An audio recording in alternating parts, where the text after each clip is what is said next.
Bonjour et merci d'être avec nous pour ce Flash Info du jeudi 26 octobre. 1 700 000 €, c'est la somme d'urgence débloquée par l'ARS pour l'EPSM Georges Mazurel de La Roche-sur-Yon.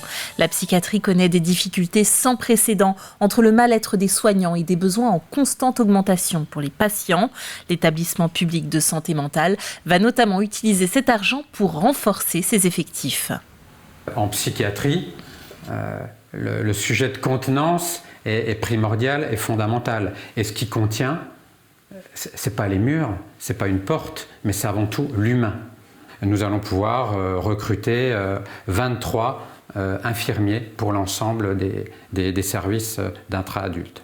Et puis, la psychiatrie, c'est pas que de l'intra, c'est pas que de l'hospitalisation dans les murs. 80% de notre file active, elle est hors du site principal de Mazurel. Et là, ça va être aussi tous les enjeux d'accompagner les évolutions de notre offre de soins. Et dans ce cadre-là, 8 postes complémentaires de psychologues sont également créés.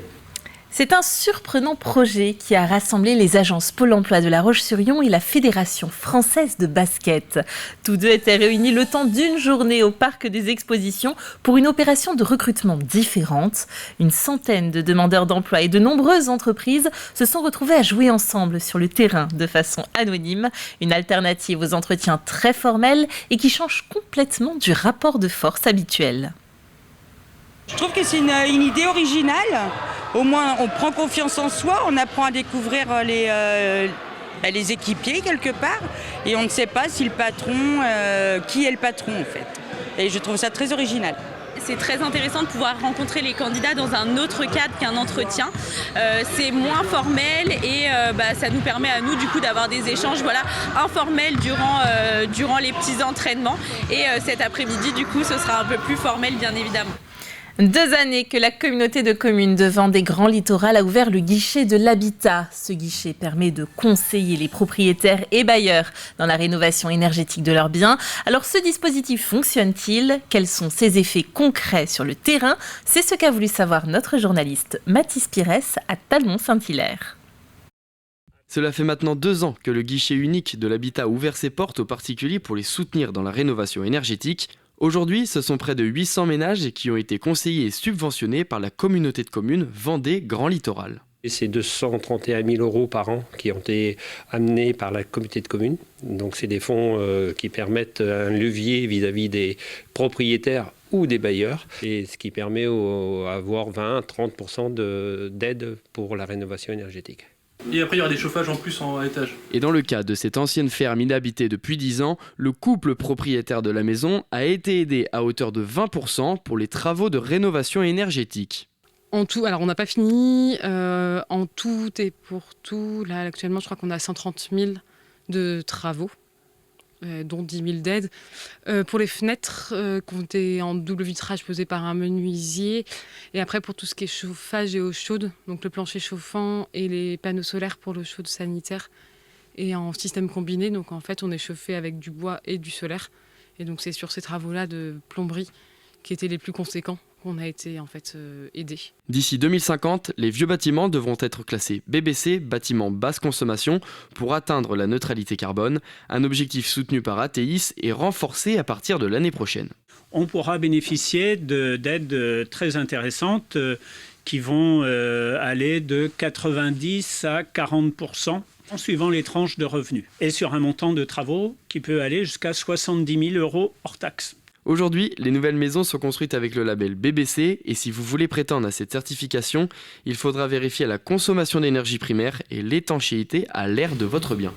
Mathieu Burgodeau, cycliste professionnel du team Total Énergie, est venu à la rencontre des Noirmoutrins et tout particulièrement des jeunes du club du triathlon de Noirmoutier.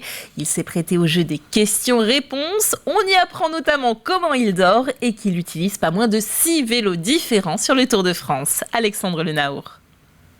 Il était l'attraction de la soirée. Je vous serre la main, je suis votre fan. Après une saison canon et 2 podiums sur le Tour de France, Mathieu Burgodeau s'est plié au jeu des questions-réponses avec quelques chanceux Noirmoutrins. Vous avez combien d'entraînements par semaine ? Ouais, ça fait des semaines entre 20 et 25-26 heures de vélo, 6 jours sur 7, voire 7.